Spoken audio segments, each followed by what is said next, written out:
Hello allemaal, Bonjour, hoe Jumbo, konnichiwa. Nanga Def. Hey, hello, and welcome to the Worldwide Nets podcast with your hosts, Joel and Chris. Yes, sir. Today we're gonna look at the two first preseason games, the Hmm. Nets versus Philly and the Nets versus Miami. And we're also going to talk a little bit about the off season. There's a strange thing that happened. I think someone requested out, if I remember correctly. Yeah, someone requested out, and there was some contract discussions that didn't really go as planned as well. Going to maybe take a quick look at the roster and also have a look ahead into the next two preseason games coming up Yeah, that soon. too. But first, I think we should introduce ourselves. Yeah, that's right. So for those of you who are a member of NBA Twitter or Nets Twitter, I should say, might know us already. I'm Dutch Nets fan. First name is Joel, and I've been actually on Nets Twitter actually since past season. But this is my first off season that I've been a member of Nets Twitter. And And how about you, Chris? Yeah, my name's Chris. I go by Chris K or Danish Nets fan on Twitter, and I've been part of Nets Twitter for a few years now. So Joel is the OG Nets fan in this. Like he's J Kidd era and whatnot. I'm more of Yeah. a more modern Nets fan. I've been a fan, like a committed fan. Like this is my franchise for 4 years now. Well, I wouldn't call you moderate because you're too knowledgeable for that. Uh, and Thank you. and the way you take down people on Twitter sometimes, I would definitely also not use the moderate word for you. Yeah, but I mean, like you said, I've been a Net fan since the Vince Carter era. Seen a couple of games in New Jersey, and I was in Barclays Center for the first time this year, actually. So yeah, I mean, definitely I'm a hardcore Nets fan, and I can't root for any other basketball team. It also makes me more interested in the Eastern Conference and the Western Conference. But overall, I just love Nets basketball and love to talk Nets, basically. Yeah, I think we all do, especially like I know how active we both are on Net's Twitter and how active we've been as of late, especially with the spaces and whatnot from some of our beloved friends on there. Yeah, yeah. So, should we get into let's start with the off season a little bit. Let's start with the aftermath of the sweep. Yeah, because as everyone who is on Nets Twitter or who follows the Nets, yeah, it was quite embarrassing, of course, to sweep, and Yeah, naturally, a sweep like that would have some repercussions, and boy, there were some repercussions. So everybody knows about the trade request and also how KD, of course, sort of like up the ante just before the reconciliation by saying like, "Hey, Mark's got to go, Nash got to go, and whatnot." yeah. So that was yeah, a clusterfuck, as Kyrie called it. How did you feel when you first read about it, Chris? When I first heard about the trade request, I was like, "Damn, here we go. This is gonna be a ride." And it was. It sure was a ride, and it was confusing. It was something that I don't think anyone expected, and I don't Yeah, I I was don't I also don't really quite know. yeah, I was also quite perplexed because, like I said, you expect something to happen, but I didn't expect it to happen in that way. And No, not at all. yeah, and for me, the first feeling was the feeling of disappointment because we all know, right, that we were so excited when we got KD and Kyrie, and we knew that KD was coming back from an Achilles injury, and COVID happened, all of that. So basically, and then Scary Hours Part Two, and et cetera, et cetera. So it was just 2 years of anticipation, and then before actually getting off the ground, the big three era was going to be over, right? And that's something that I really found the most difficult to sort of like think of the fact that wow, we're never going to see these guys play, right? So I think that was to me the biggest shock when KD asked out whether it was whether it was justified or not. That was to me the biggest shock. Like we're never going to get to see these guys play. No, and I think they played like I think the James Harden, Kyrie Irving, Kevin Durant. I think they played a total of 13 games together, which is just Exactly. it was just not good. But when they played together and they were all healthy and whatnot, it looked really good. I'll give It them did. that. But I'm also I will admit I advocated for the trade of James Harden at the end, um, and the trade for Ben Simmons. Unfortunately we didn't get to see him last year in the playoffs because I really do think that him and or Joe would have been a difference maker. Yes. But yeah, with that, let me find this again. Yeah, so the KD trade request, and then we got reconciliation. Let's no, actually, let's move on to the roster construction because we talked about this yesterday as well. Um, and it was the roster construction this year, even with going through the KD trade request, it looks pretty good. Yeah, I think that's also one of the things you see in media day, for example, the things that KD said. I mean, KD, funnily enough, for someone who tried to get rid of Nash and Marks, and I'm pretty sure that it was more of a tactic. I don't know if it came from his agent or that it was his idea, but I think it was more of a tactic than anything. Because ever since they've reconciled, if you see what KD has said about Nash, is KD doesn't hate Nash, right? Like it's coming out that Harden hated Nash, but KD doesn't hate Steve Nash, right? Like No, so, we've like known that for a while now. As well with the whole James Harden thing. That's been a thing. You heard that from Scoop way back. that's true, that's true. And but KD doesn't hate Nash, and he even complimented Marks a couple of times as well. So I think that's sort of a testament to that the work that Marks has done up until now when it comes to the roster construction. That's quite good. If you look at the projected starting five, right, with KD, Kyrie, Simmons, Harris, and Claxton, I think that can be a strong starting five that you can mix up with people like PJ Warren when he's healthy, with people like Royce O'Neal, Yeah, people like Seth Curry when he's healthy. So in that sense, I do feel you have shooting, you have spacing, you lack a little bit of big man depth, but still with Claxton, who's like someone who can also guard on the perimeter. So Claxton is versatile, especially if he takes the leap that many in Nets Twitter believe he's going to take. People like you have people are low risk, high reward like Utah, TJ Warren, as I already mentioned. Royce O'Neal as well. Exactly right. So at the end of the day, I do feel that this could be, when everything gels, could be the best roster we've seen, or the most contending ready roster when they get there. That's my opinion at least. So I have to give Marcus credits for that. Yeah, and I agree with you. Like it is by far the most competitive roster we've had. Like KD tweeted this out on or KD tweeted out on draft day. It's a wings league, and Yeah, we definitely addressed that. Like Sean definitely addressed that issue. We had no wing depth last year. We had a first year like a rookie second round pick that was basically our main wing defender, which I mean, Kessler yeah, was good. There's nothing to it, but yeah, he hit that rookie wall as well. And when it came around to the playoffs, he didn't do much. yeah. But we can't really expect anything from a rookie like Kess coming into a situation like that. So I appreciate the attention that Sean had to the wing situation, but I still also think that as much as I love Clax and I love Dayron, we needed a third big in case of injury or something to switch in there when Dayron or Clax gets in foul trouble or something like that. Because if one of them goes down, we're in a pickle. I think that Marx said that he is happy with the big man that he has right now. So I think he that is because he's banking on Markeith and also Ben Simmons to play some minutes at the five, right? Like and maybe even KD.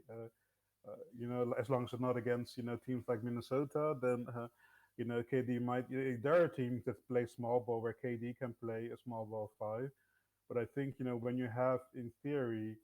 like 4 or 5 players who can have minutes at the five. I think that that's why Marx is like, yeah, we're going to be fine. And you know that Nash loves small ball, so I think that's what they're going for.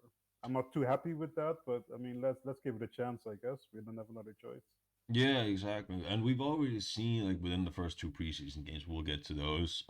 We've already seen Ben at the five a little bit, and Yes, I'm not I'm not a huge fan of it as of yet, but I still prefer the Bennett point with Clax at the five. I think that's going to be a really good duo. And even though people are concerned of the spacing and lack of spacing with Clax and Ben both out there, I get the concerns, but I gotta be honest, I don't see it being much of an issue.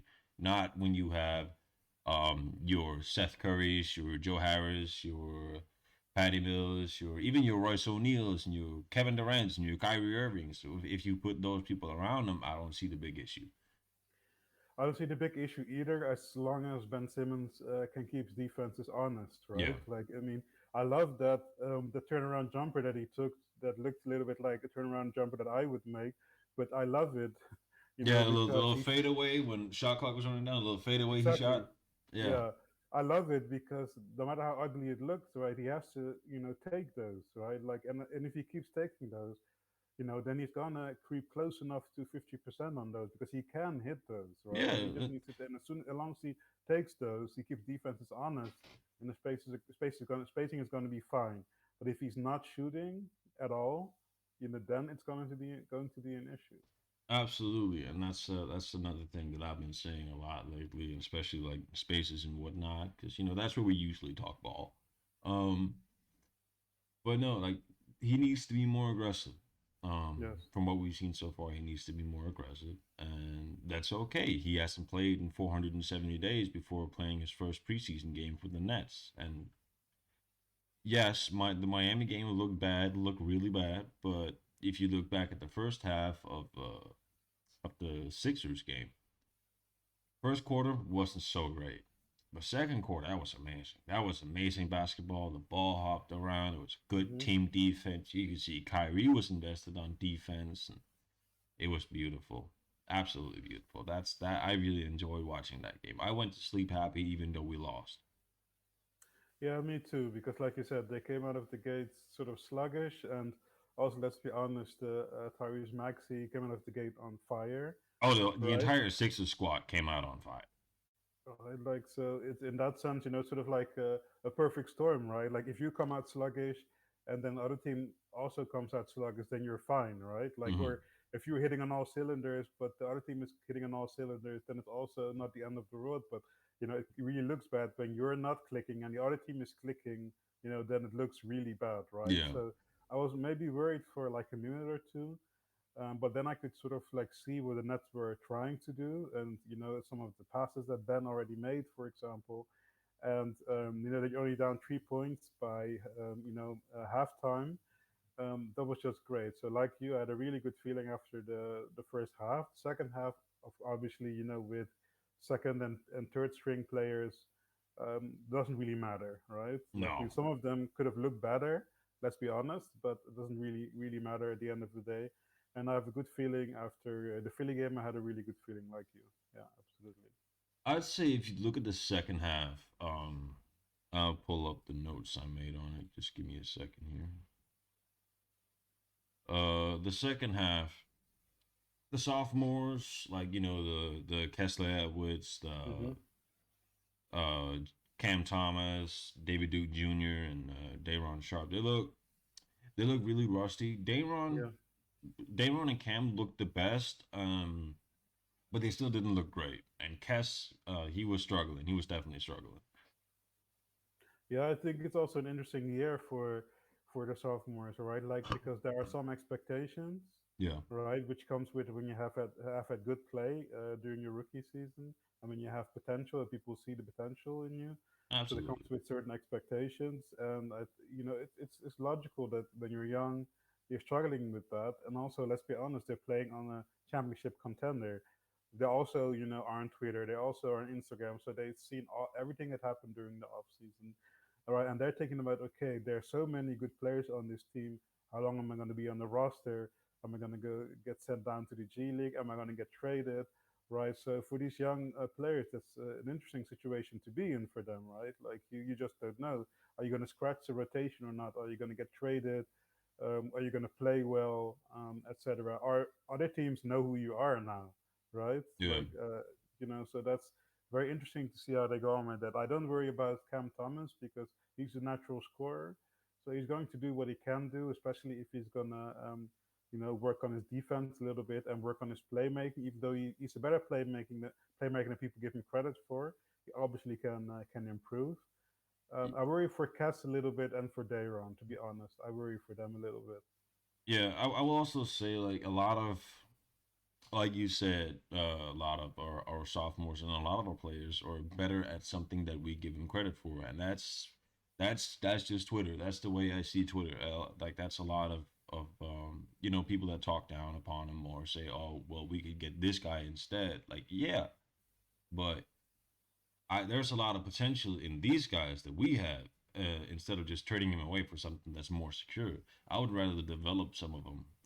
I do see the point in trading away some of them, like we've talked about, and we've talked about a lot on Twitter with all kinds of people. Cam, I don't really see he has much of a future here as long as there's the Kyries and Joe Harris and the Seth Currys and the Patty Mills. Like he's not going to play much over them. He's not going to play a lot of meaningful minutes. No. When it comes to late in the season or playoff time, he's not going to get a lot of meaningful minutes. Unless he takes a huge leap this year, he's not playing in the playoffs. And I He just shouldn't. At the end of the day, if he plays a lot of minutes in important games, then there's something wrong. Let's be honest. Let's be absolutely completely. he Yeah. shouldn't be playing that. Even and the one thing I will say, I did see him in the second half of the first game, and I did see him buying on defense. He is trying, and I was honestly surprised by that because we've all heard him and seen what he says about playing defense and whatnot. Well, not exactly what he says, but his demeanor and his attitude when he talks about defense. Hmm. It's not the greatest. And I saw him and he bought in, and I was honestly surprised, pleasantly surprised. Yeah, I mean, let's see where that goes. But overall, I think when you talk about the Philly game, I think it went as well as you could have expected it to go. So overall, I had a good feeling about it. But then the Miami game came, and um, the Whew. first thing I tweeted after the game was that I'm not worried. All right, so it was ugly. I saw that, yeah. Yeah, but I did say, I'm not worried, and I'm not. Overall, the only thing I'm a little bit worried about is, that coaches can coach circles around Nash, just like Ime did, for example. Yeah, And that's in the something first that's round going to be a last year. problem come playoff time. It's not going to be a problem during the regular season because you have too much talent for that. But it No, can be a problem during the playoffs. I definitely think it could also be a problem in the regular season because I don't mean to bash on anyone, but our coaching staff is not the greatest. I'm very intrigued to see what Igor is going to do for us on the Yes. offensive end, but I'm going to be honest. I have no faith in Jock Vaughn or Jock Vaughn as a defensive coach. Neither do I. I don't know a single person other than Sean Marks. 'Cause I don't even know if Josiah is hands on enough, to actually, care about who the assistant coaches are. But I don't know a single person other than Sean Marks who believes in Jacques Vaughn and who knows why he's the highest paid assistant coach in the Yeah, NBA, right? it doesn't Like, make sense. so no, I'm also not that I don't really trust our coaching staff. But we're gonna have to see. Like, so Igor could be, he has a good reputation, so that could be something. Exactly. But And the players trust him. Nash also knows, I think, that it's going to be, what pressure makes diamonds, right? So he's either going to turn into some kind of gemstone or he's going to bust, right? Because he can't afford, for the Nets to, be intense, during All Star break, right? No, That's not gonna, no, they not got gonna to be in fly. the top five. If he wants to secure his job, they got to be top five. Yeah, definitely. So So let's. Yeah, Let's talk about the Miami game because that was a exactly. shit show to say it nicely. That was awful. I mean, and one of the things that I really loved about Miami, is that they were playing full court press. They were double teaming. They were triple teaming, and they knew exactly what they were doing, Keep in right? mind, And I this love is in a that. preseason game. Yeah, it's crazy, but I love it. I it frustrated me watching that game. I stayed up to watch that game because we're both from Europe, so we're staying up until or at least I'm staying up until 1:30 a.m. to catch the start of the game. Then I'm staying up for another 3 hours just to watch it. Um, and it was frustrating for me. Like at halfway through the second half, not even halfway through the third quarter, I went to bed. Like I can't watch this anymore. It was just too bad. And when I woke up, I looked at the score and we got blown up almost 30 points. Like, it's not good. But Yeah, I also get that we didn't have any yeah, spacing essentially. We had yeah, Kevin and we had yeah. Royce, and that was the only shooters that we had that actually hit anything. Kessler didn't hit anything, but he's also still he's development. He's a developing player. Patty didn't hit anything. Um, I don't think Cam really hit much. KD had was it 21? I think he had 21. 22 points. Yeah, 22 in 25 minutes. And and again, like I said before, Ben, he was very passive, yeah, especially in that Miami game.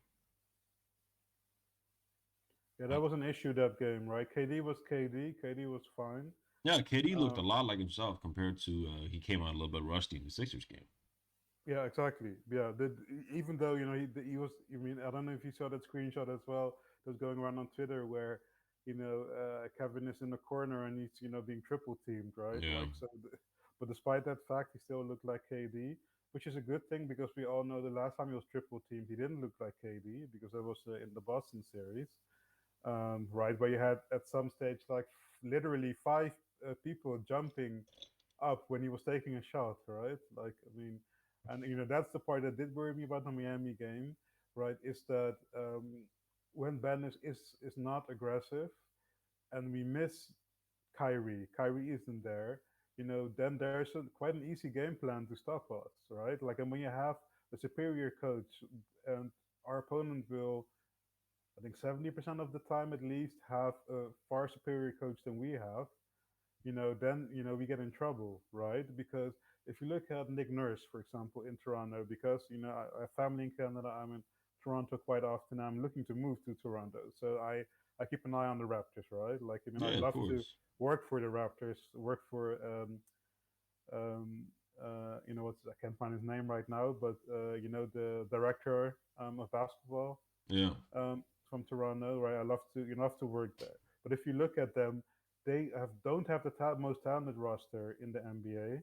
no, but they have an Um, amazing coach, which is why they consistently make the playoffs and play really well. exactly, exactly. Because Nick Nurse, sometimes does weird things, weird defenses, right? Like high school defense and shit. He does shit like that, right? But it gets results, right? And that's why a team like Toronto can overachieve, Yeah, right? And that's something that we can do, right? Like we're talented, right? So we can be good despite mediocre coaching, but we're not going to be good because of coaching, right? And that's no, what worries me a little bit is because if you play a Nick Nurse coach team or you play, even a tanking team like the Spurs, right? Pop, can just do something, to mess up the game, and we'd lose against San Antonio, right? So that's the one thing that worried me about the Miami game is Nash didn't look great. I'm sorry, he just didn't. no, absolutely. He looked horrible in that game on the coaching on the sideline there. And it's not even just like the Spurs. Like if we look at back at last season, there was a lot of games that we should have won that we Yeah. didn't win.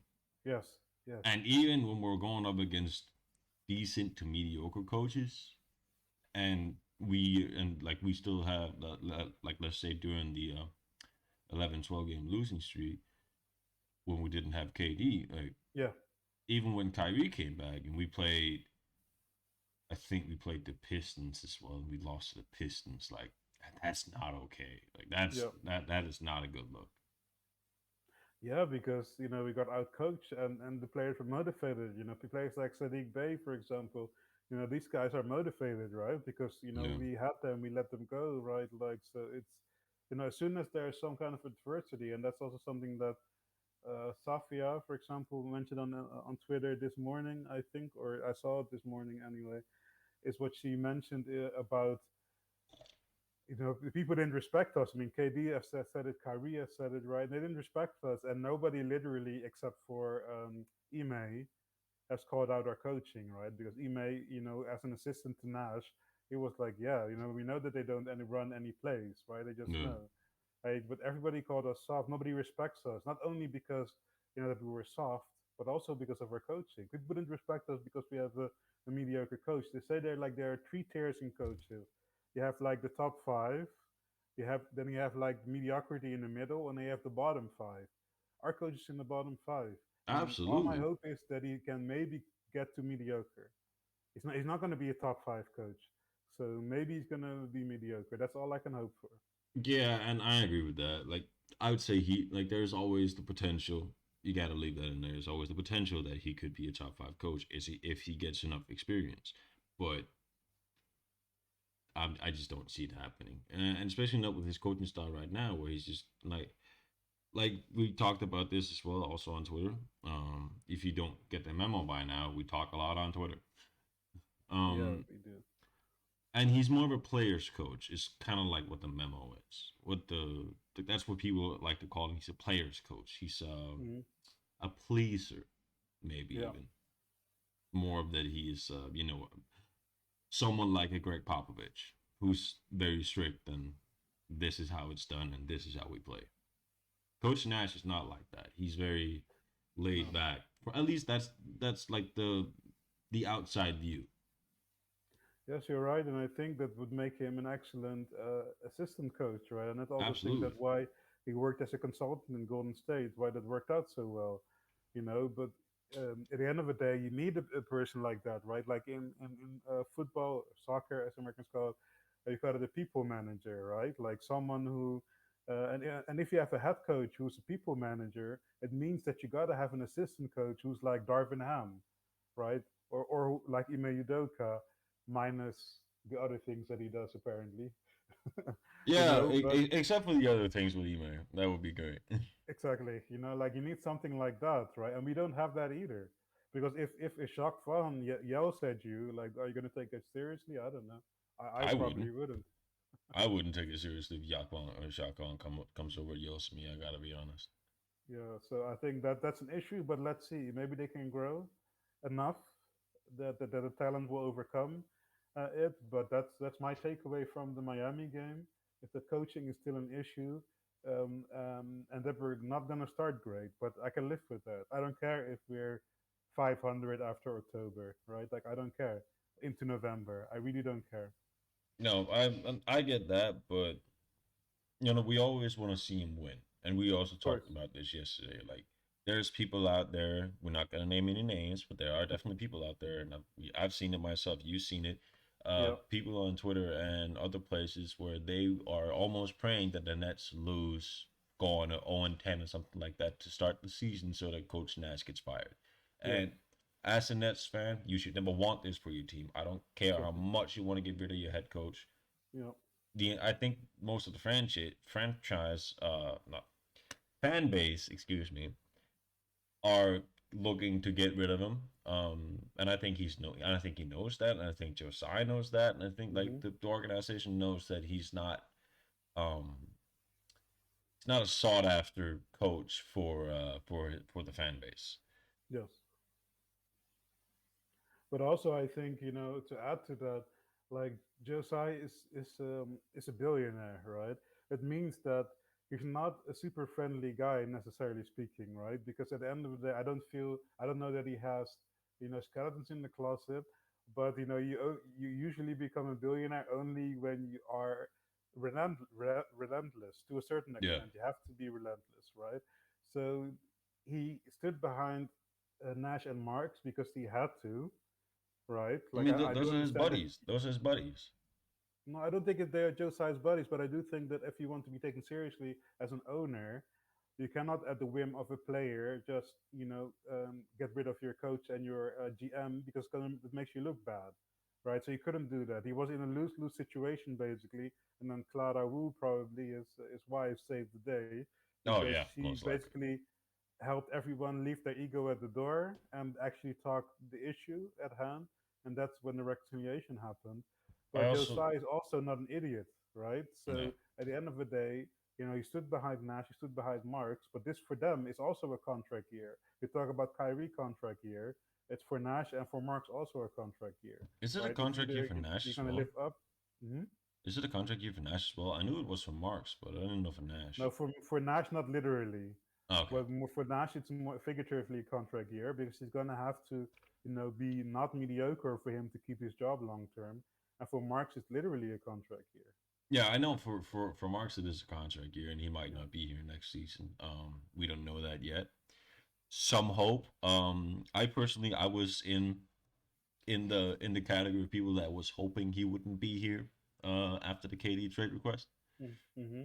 I and I'm gonna lay my cards on the table. I would lay out everyone for to keep a superstar like Kevin Durant. Yeah, but as a businessman, you can't do that really. Like if it really doesn't make you look strong, it makes you look weak.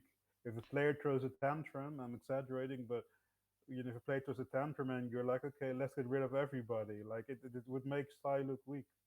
I get that. I get that. But like you also heard some of the other GMs and whatnot around the league saying like, yo, we wouldn't have traded Kevin either.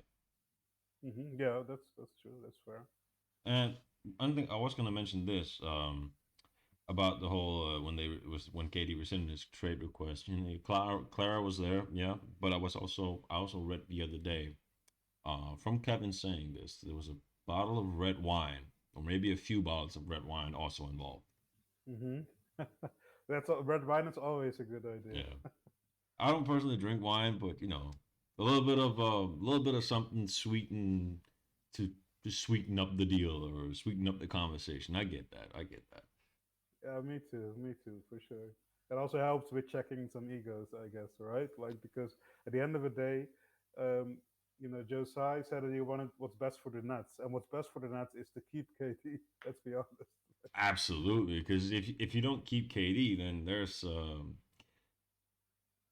very limited options to replace him and Kai, because everyone knows Kai is most likely gone as well. Then Yes, but one of the things that I thought was interesting in the off season that we learned as well now, which makes sense, but a lot of the media were portraying it as if Katie and Kyrie are attached to the hip and whatnot, and that they influence each other in certain ways, or that KD went into Joe Tsai's office to demand I heard and some of that. etc. Yeah, But KD said he doesn't do that kind of stuff, and they're not attached to the hips, and they realize that what's best for one might not be the best for the other. Kyrie made a decision that this was the best for him to stay in Brooklyn, despite what happens with KD, right? And I think that people sort of like not overestimated the friendship because I do think that they're very good friends still, but I also think that they sort of like underestimated that they love basketball and that they're professionals. And KD just wants to play basketball, I get what you're saying. preferably with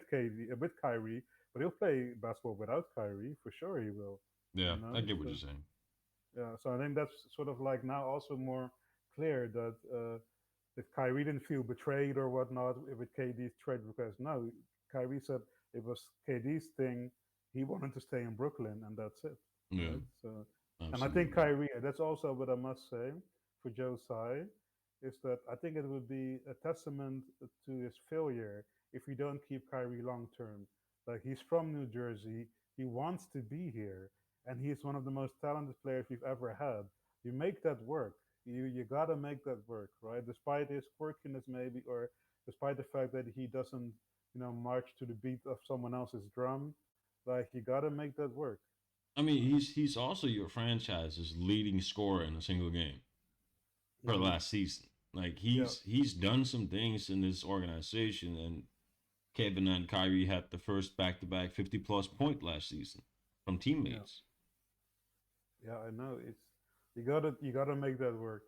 Like, Absolutely. Like that. Like they have such a chemistry, those two, Kevin and Kyrie, and you can't just split that up or let one go and then keep the other. Like no, I get with the whole Kyrie thing with the vaccine mandate and whatnot last year, but we're over that stuff. I know it's a contract year for Kyrie and he's going to be playing his ass off. I guarantee it. But like he needs to be back here next year, so he needs to be extended. We shouldn't even risk losing him for nothing because we can't replace him with anything. Like we don't have the money to replace him. but not only that, like I said, he's from the neighborhood. He grew up a Nets fan. You can't mess that up. Like if you're a GM, if you're an owner, and you don't manage to get the deal done, then you failed. I'm sorry, you failed. Absolutely, and I Period. agree with that. Period. So we have So about 10 minutes left. So let's go through. Let's see. Let's talk a little bit about the Ben Simmons and no. Let's go to media day. yeah, so media day was interesting. It was highly anticipated, of course. We know that it was going to be the first time that that Sean Marks, Steve Nash, KD, Kyrie, they Kyrie was talked about actually what there happened in during the. person as well. Sorry.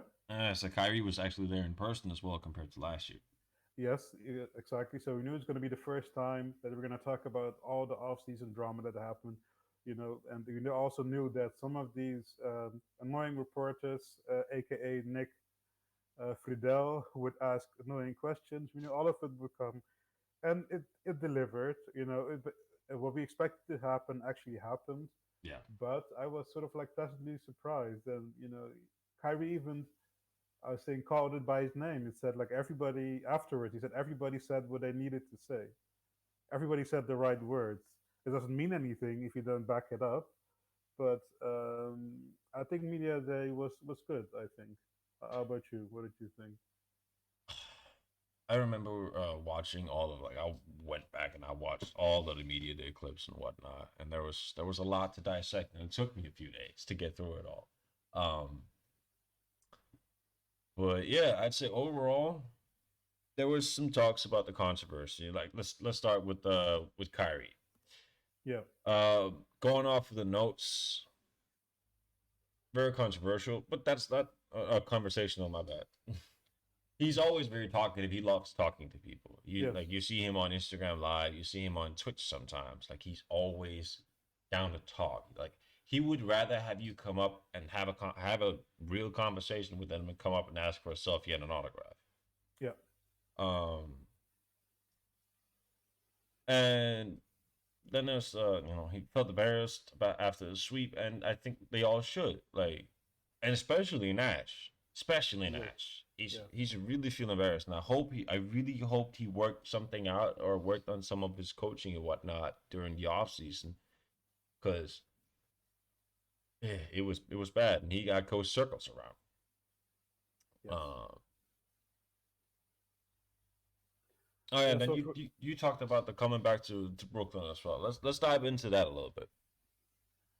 yeah, because I mean, one of the things that I love that Kyrie said is that he really evaluated, everything that had happened before, also with COVID and whatnot, and him not being able to play and whatnot. And I really like the fact that he came to a realization that for him personally, regardless of what KD did, and he called KD his best friend even during media day, but still, he said, for me, the best thing is to come back, to Brooklyn, right? And he talks about the contract he was offered, and that there are certain stipulations that didn't work for him and whatnot. But he felt really relaxed, right? Because it seemed like he mentioned that honest conversations were had, and Yeah, you could tell by his whole demeanor is that the best thing for him was to stay in BK. The best thing for him was, to just be Kyrie and to just play and to his best of his abilities, and the good things will happen. That's the whole vibe that he gave off, man. I really like that because, we've also seen Kyrie and heard stories about him during media day and whatnot. I think it was the first one where he was in a bad mood and people were talking about mood swings. People talked about that he didn't want to like wear a hat or something in a certain video, and he said that you can just Photoshop it on my head afterwards, and they was being combative and whatnot, and there was like nothing like that at all, right? I mean, that was 2 years ago that what we're talking about, I but he mean, was just so relaxed, right? So I really love the vibes that Kyrie was giving off. yeah, and that's the thing that I think the media is trying to push about him. Like he's a very strange person, but no, like I think the media also needs to understand that a person can grow. Hmm. Like there was a time, and I won't say that it's not stupid or whatever, but holding the uh Earth is flat allegations above his head still is just stupid because Yes. he's publicly came out and said, I'm sorry for this. Like I know Yeah. better now. I was taught better." And there people are still trying to hold him accountable to that, even though he's held himself accountable to that already. Yeah, So people don't like to let go of things like that. So no, that's very absolutely not. unnecessary because if you see how relaxed he was and how you can tell that he wants it to work, right? And Yeah, why can't we focus on that, right? Like so it's like, yeah, I love it. And also they said at the end, like, we talked enough, right? Like as a team about, what needed to happen, what went wrong. Said no, we talked enough, now we just got to do it, right? Like so I really some people didn't like Kyrie's media day interview, but I loved it. To be perfectly honest, I did. absolutely. We have about 5 minutes left, so let's dive into the KD. 'Cause that was interesting as well and very anticipated. Yeah, So what was funny is as soon as he sits down and that Katie doesn't really like talking to the media, and you could tell his body language like he was just like let's get this shit over with, yeah, right? kind of That like was Clax hilarious. did in the first thing he said. Sorry, what's that? Like Clax, the Claxton, the very first thing he said. It's on. I Yeah, posted you're it as right. He well. did. Yeah, Yeah, like shit. Let's get this over with. Shit, like whispering into the mic, but you can still hear it. yeah. But you could tell that he doesn't really like. He just wants to move on past Yeah, some of the stuff that happened, and I understand. But that's where I have to also give not the media credit, but he has to understand that everything that happened that he's gonna have to talk about it, right? So during media day he did, and I think after the Philly game he answered one more questions about that, but he also said like, "Can we move on?" Right? And but I also understand like I mean for all the bad things that the media does, they need to ask questions about what happened because we want to know what happened, right? So of you can't blame the course. media for that. And I think yeah, like the media is always gonna want to know because they also need something to write about, and especially now there's drama in Brooklyn again. Oh, now we can push narratives because that's they really love pushing narratives around Brooklyn, and especially the KD, Kyrie, and now also Ben. Absolutely, and that's also a thing, of course. But yeah, he needed to address it, and he did. I love that he said, one of the reasons why he felt like he needed out was the 10 losses in a row, or it was 11 actually, but he mentioned 10, and he said that was unacceptable, which is true. He didn't like that there was no fight, in the team, that they were soft, that some of these games should have been won. Lack of accountability. He mentioned. I also loved that he said that he doesn't go into offices making demands, right? Like people, were saying that he went to Joe Tsai saying you have to give Kyrie a super max, right? Like even though that's not possible, but that's what people were saying about him, and he says it's not true at all, right? So I Exactly. love that he addressed a couple of things that were on everybody's minds, right? So I think that was good. Absolutely. And we're about to hit the 45-minute mark here, so let's get some final remarks in. I'll plug some social media that we've created and whatnot. And so, yeah, what do you think? Like, an overall of the first two games and the off season, if you have to describe it in one or two sentences. So the off season was a roller coaster ride with a good end result. And the first two preseason games were actually a microcosm of what the first weeks of the NBA are going to look like. Yeah. But I'm not worried. I'm honestly I'm gonna have to agree. I am a bit worried. But the offseason was definitely a roller coaster all the way back to even the postseason and even just us being in a play-in situation last year. We should not have been in the play-in. Yeah. But it is what it is. We're past that. I'm past the sweep. reason to talk more about it. If we can avoid it, there's no reason to spend more time thinking about it. Yeah. But yeah, I'm gonna go ahead and plug some social media here. We're hitting the 45-minute mark, and we are now on Twitter at Worldwide Nuts Pod. That will be WRLD, not just world. WRLD. And we're on Instagram at Worldwide Nets, common spelling. We're on YouTube at Worldwide Nets, and we're on Twitch at Worldwide Nets. You can follow me on Twitter as well and on Instagram at Danish Nets Fan. And Joel, if you want to plug yourself, Of course. So I need to. My Twitter handle is at Dutch Nets fan, so you can follow me on Twitter as well. absolutely. And we want to thank everyone for tuning in, and we're going to be back next week. Where we're going to discuss the two upcoming preseason games and anything else that happens. Anything that we can think of in between. But thank y'all for tuning in. We'll see y'all next week. Peace out. Ciao.